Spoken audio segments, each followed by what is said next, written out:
بسم الله الرحمن الرحيم. الحمد لله رب العالمين، والصلاة والسلام على المبعوث رحمة للعالمين. يعتبر تطبيق ساندر أول تطبيق مصري لتداول الأوراق المالية بيعا وشراء بشكل لحظي. المقصود بالأوراق المالية هي أدوات التمويل مثل الأسهم والسندات وأذون الخزان، والتي يمكن تبادلها وتكون عملية تبادلها في أسواق منتظمة مخصصة لذلك تسمى بسوق الأوراق المالية. فتطبيق ساندر إذن هو تطبيق جديد من نوعه يستهدف البورصة المصرية، ويتم توجيهه للأفراد المهتمين بالاستثمار في البورصة، سواء كان هؤلاء الأفراد مبتدئين أو من ذوي الخبرة في الاستثمارات المالية. في لقائنا هذا نعرض للحكم الشرعي للربح من تطبيق ساندر. اعتدنا قبل أن نعرض للحكم الشرعي لأي تطبيق أو منصة أو موقع أن نعرف به، وذلك طبقا للقاعدة الأصولية القاضية بأن الحكم على الشيء فرع عن تصوره.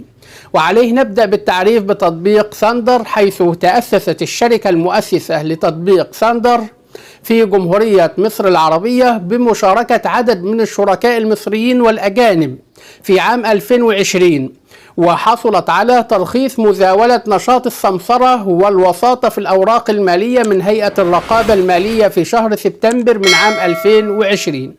كذلك تحتل الشركة ترتيبا متقدما بين شركات التداول الناشئة والحديثة بالأسواق المصرية المالية، وقد وضعت عدة شروط للتداول من خلالها، حيث يجب ألا يقل سن المتداول من خلال الشركة عن 16 سنة، مع مراعاة ولاية شخص راشد لحين بلوغه سن 21 سنة، وهذا يتم العمل به في كافة شركات الوساطة في الأوراق المالية، وهذا أيضا وفقا لتعليمات هيئة الرقابة المالية.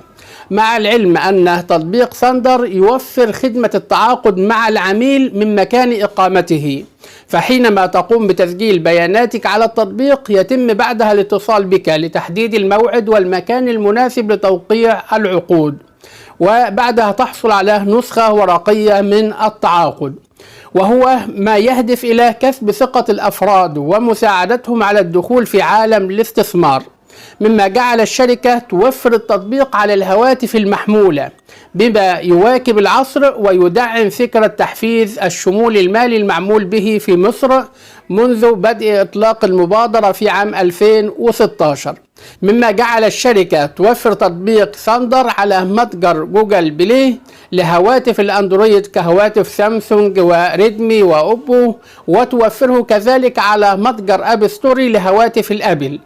أما عن خطوات فتح الحساب في تطبيق ساندر، فيبدأ بأن تقوم بتنزيل التطبيق على هاتفك المحمول، وهذا التطبيق مجاني كما بيناه من قبل، ثم تقوم بتعبئة البيانات الأساسية الخاصة بك كالاسم والعنوان ورقم الهاتف والرقم القومي. بعدها تقوم بتصوير بطاقة الرقم القومي ورفعها على التطبيق. بعد تفعيل الحساب يتم تحديد موعد من خلال التطبيق لتوقيع التعاقد والحصول على نسخة مكتوبة من العقد، وبعد توقيع العقد تقوم الشركة بإرسال رسالة على البريد الإلكتروني، مما يفيد تفعيل الحساب وإمكانية عمل أول إيداع، ومن ثم البدء في الاستثمار في البورصة. كذلك يمكنك تمويل الحساب وبدء التداول، وذلك من خلال الإيداع في حسابات الشركة من خلال البنوك كالبنك التجاري الدولي أو CIB، وكذلك من خلال بنك قطر الوطني الأهلي، أو من خلال خدمة الإيداع عن طريق فوري بلس. ويتم التداول من خلال طريقتين: الأولى التنفيذ بسعر السوق أو ما يعرف بالماركت برايس، مع مراعاة أن الأسعار على شاشة التطبيق قد تكون مختلفة عن السعر في الوقت الفعلي. الطريقة الثانية التنفيذ بسعر محدد أو وضع الحد السعري للتنفيذ. من خلال هذا الاختيار يتم وضع سعر محدد للتنفيذ، ولا يتم التنفيذ إلا في حالة تحقق السعر الذي يتم تحديده. بعد هذا العرض لآلية التداول من خلال تطبيق ساندر، نصل للحكم الشرعي لتطبيق ساندر. وبما أن التطبيق يقوم بدور السمسرة والوساطة في الأوراق المالية في البورصة، والتي يعد إصدار حكم عام على تعاملاتها من أصعب الأمور، بسبب تشعب معاملاتها واختلافها. وقد نوهنا أكثر من مرة إلى القاعدة الفقهية القاضية بأن الحكم يدور مع علته وجودا وعدما، والتي تعني أنه إذا وجدت العلة أو السبب ثبت الحكم بها، فإذا زالت العلة أو السبب زال الحكم بزوالها وانتهى بانتهائها. وقد عرضنا كذلك من قبل حلقة عن حكم التداول في البورصة، سأترك رابطها في صندوق الوصف، ووصلنا فيه إلى أن الحكم على التداول في البورصة بالتحليل أو التحريم يتعلق بأصل كل عملية استثمار على حدة. نحن هنا نقول إن تطبيق ساندر يقوم بدور السمسرة والوساطة في الأوراق المالية في البورصة، والأصل في السمسرة أو الوساطة الجواز ما لم تؤدي إلى حرام كالوقوع في الربا أو بيع ما يحرم بيعه أو التعامل فيه. دليل الجواز هو قول الله تعالى: ولمن جاء به حمل بعير وأنا به زعيم. ودليل التحريم إن أدت إلى حرام هو قول الله تعالى: ولا تعاونوا على الإثم والعدوان واتقوا الله إن الله شديد العقاب. وعلى ذلك يمكننا وضع بعض الضوابط والشروط التي إن اتبعها المستثمر للاستثمار في البورصة من خلال تطبيق ساندر يكون الربح والاستثمار حلال. وهي الضابط الأول أن يكون المال الذي يتداول به المستثمر حلالا. الضابط الثاني أن يكون النشاط الذي تقوم به الشركة حلال بشكل كامل، فتكون الأنظمة الاستثمارية في أعيان مباحة، فيجب أن لا يكون الاستثمار في أسهم شركات لبيع الخمور أو شركات مشهورة بالسمعة السيئة في تعاملاتها.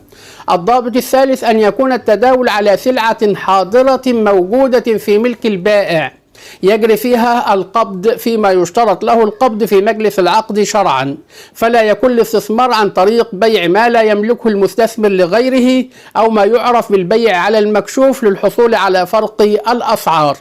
الضابط الرابع: إذا كانت المتاجرة في الذهب أو الفضة فإنه يلزم التقابض والتماثل في الوزن لضمان عدم وجود شبهة الربا في هذه المعاملة.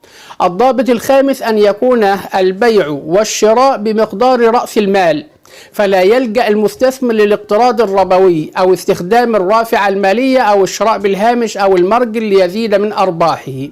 الضابط الثالث: أن يتحقق التقابض بين المتبايعين في مجلس العقد، حتى ولو كان هذا التقابض تقابضا حكميا دون تأخير ضمن المتعارف عليه في مسألة التقابض. الضابط السابع: أن يتمكن المستثمر من التصرف في الأسهم والعملات التي اشتراها كما يتصرف الملاك في أملاكهم. الضابط الثامن: إذا كان التداول أو المضاربة في العقود الآجلة على سلعة ولم تكن في ملك البائع فيجب أن تتوفر فيها شروط بيع السلم، وإلا فلا يجوز التداول عليها، كما أنه لا يجوز للمشتري بعد ذلك بيع هذه السلعة قبل أن يقبضها. الضابط التاسع: ألا يكون التداول والمضاربة سواء بالعقود الآجلة أو العاجلة على سندات القروض بفائدة، لأنها حينئذ تصبح معاملات ربوية. هذه أهم ضوابط التعامل الشرعي الصحيح للاستثمار من خلال تطبيق ساندر خاصة والبورصة عامة، وما عدا ذلك فلكل صورة من المعاملات حكمها بناء على القاعدة الأصولية القاضية بأن الحكم على الشيء فرع عن تصوره، وقاعدة الحكم يدور مع علته وجودا وعدما. هذا والله سبحانه وتعالى أعلى وأعلم. على خير نترككم في حفظ الله وأمنه، والسلام عليكم ورحمة الله وبركاته.